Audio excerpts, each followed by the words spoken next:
class 12 students. Today I will be starting a new chapter with you all. That is chapter number 4, reproductive health. So this chapter is all about the everything related to the health issues of the process of reproduction. Okay, so majorly we will be studying about lots of diseases which have a separate category to them. What category to them? They are sexually transmitted diseases. Now, what are sexually transmitted diseases? These are certain types of diseases which are only transmitted from an infected person to a healthy person by means of sexual contact.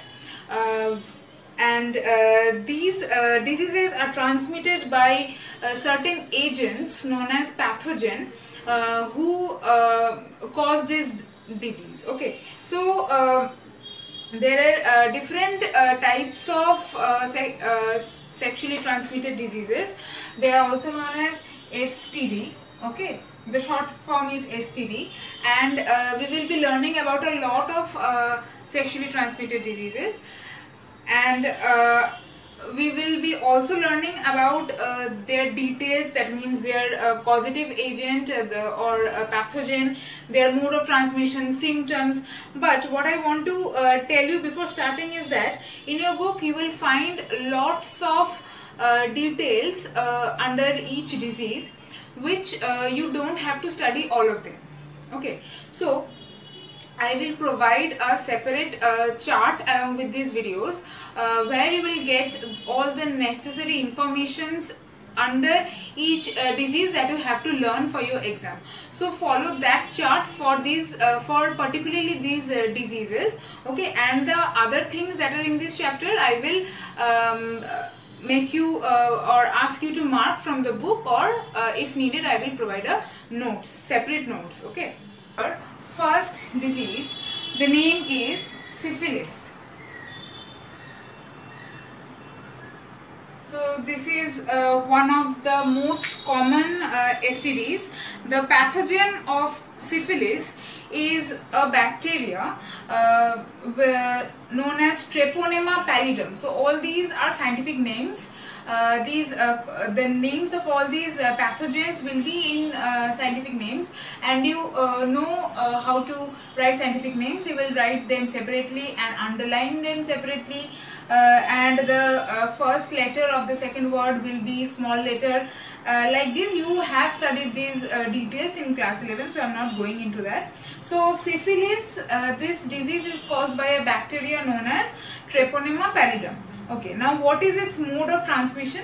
Obviously, since we are all talking about sexually transmitted diseases, the mode of transmission will be through sexual intercourse or blood or other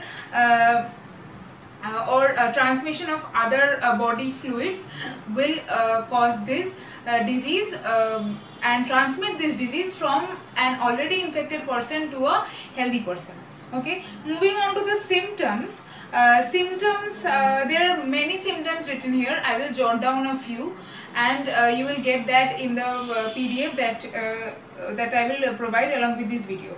Okay, so what are the symptoms? Are ulcer, skin lesions, okay, and rashes, and swollen joints. So these are some initial symptoms, but if these symptoms are not treated right from the start, they may become quite severe and cause other problems like cardiac problems or neurological problems or auditory or even ophthalmic problems. Okay, moving on to the classification of syphilis, you will get a detailed topic written under this classification, but just I would tell you to just learn the names of the types of syphilis, that is acquired syphilis or congenital syphilis. This much, if you learn the names of these two types, that will be enough. You don't have to learn the details of these two types. So the two types are acquired syphilis and congenital syphilis.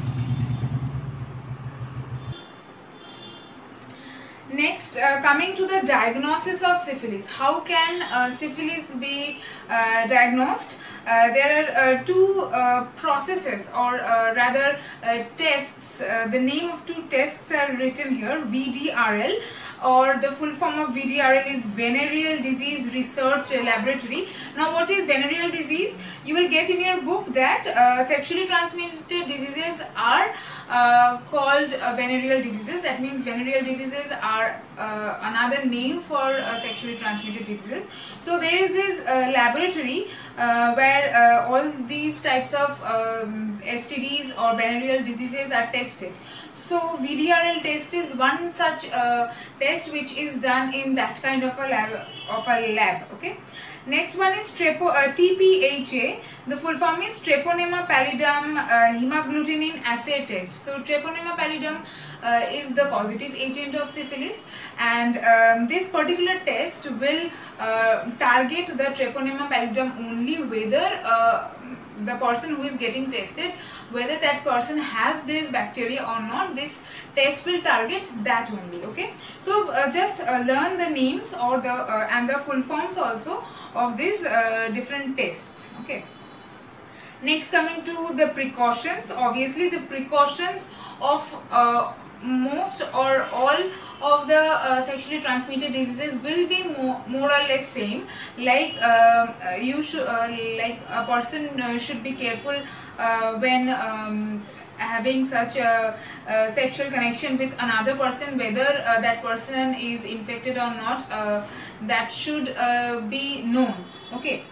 It is better not to do sexual connection with individuals attacked with syphilis. So obviously, if a person is attacked with this disease, it is better to avoid any such connection with that person. Okay. Moving on to the next disease, that is this one also is a very known name. It is known as gonorrhea. Okay, so the spelling is a bit tricky. Gonorrhea, gonorrhea. Okay. Again, the pathogen is a bacteria, Neisseria gonorrhoeae. Okay, so the names, the spellings of all these pathogens are a bit tricky.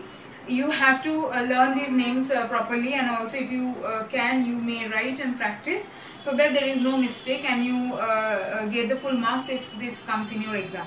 So the pathogen is Neisseria gonorrhoeae, and mode of transmission is same as that of the previous one. Symptoms is a bit different in males and females. That means not the exactly similar symptoms are seen in males or females. There are different types of symptoms. Like in male, there is a burning sensation and itching in the urethra, or a secretion of pus from the urethra. Irritation in the epididymis. These are the symptoms that are seen in male. While in female, the secretion of blood with pus, bleeding at the middle of the menstrual cycle. These are certain symptoms that are seen in females. Now, what is the diagnosis? Again, you will find the name of some tests. You can just go through these. These are not really very important. These are some names of certain tests.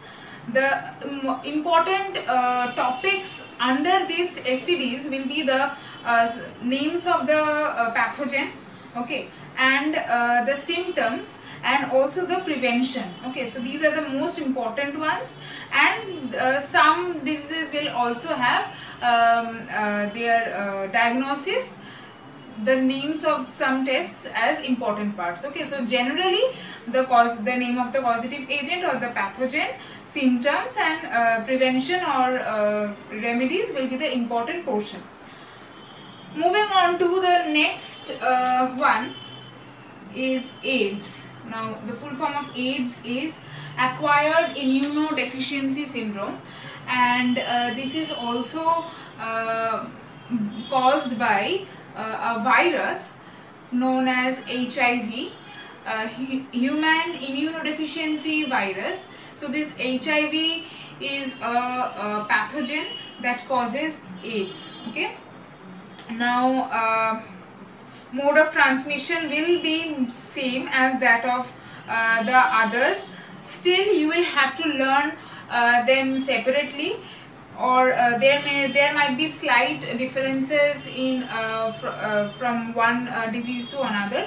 Just go through the chart that I will be providing, and this will be very easy. This chapter is actually very easy if you can learn by heart these symptoms or the names of these pathogens. So the most important part is learning this part by heart. There is nothing to understand or conceptual based topic in this chapter. Just you have to remember a lot of things. Okay, so mode of transmission is same as the other diseases. Symptoms of AIDS. AIDS is a disease which will slowly destroy the immune system of a person. Okay, so acquired immunodeficiency syndrome. Okay, immunodeficiency, that means the person will gradually lose all of his or her immunity at some point of time. And what happens if a person has no immunity in his or her body? The problem that person will face is all other kinds of diseases will start occurring once the whole immune system of a person is broken down. And since there is no natural immunity in that person, and that person will easily be sick due to all those diseases occurring, as there is no immunity. So those diseases will kill this person, not AIDS. Means AIDS is the cause, is the start of all this thing. AIDS is breaking down the immunity of that person, and since there is no immunity, all other kinds of diseases are occurring, and there is no natural immune system to fight back all those diseases, and ultimately the person will succumb to its own death. Okay, so this is what AIDS does, and there are certain symptoms like continuous fever with fatigue, loss of body weight, then HIV is formed in lymph node, certain AIDS related complexities like all the organs get damaged. As a result, those organ failures take place, and ultimately the person will slowly move towards death. Okay, now diagnosis of AIDS, you will have to remember two names. One is ELISA, enzyme linked immunosorbent assay, and the other one is Western blot test. So these two names you will have to remember, which are the tests that are done for to diagnose AIDS. Next one is prevention of AIDS, same as all other STDs. That is, one should prevent transmission through sexual connection. One should prevent blood-borne transmission. That means if care is not taken properly and the same needle is used which has already been used with an infected person, and that has been used with a healthy person, and in this way the disease can pass from one infected person to another person. Okay, so these are certain points that should be kept in mind while a person is taking care of oneself. Okay, so we will continue with the next disease in the next video. Thank you.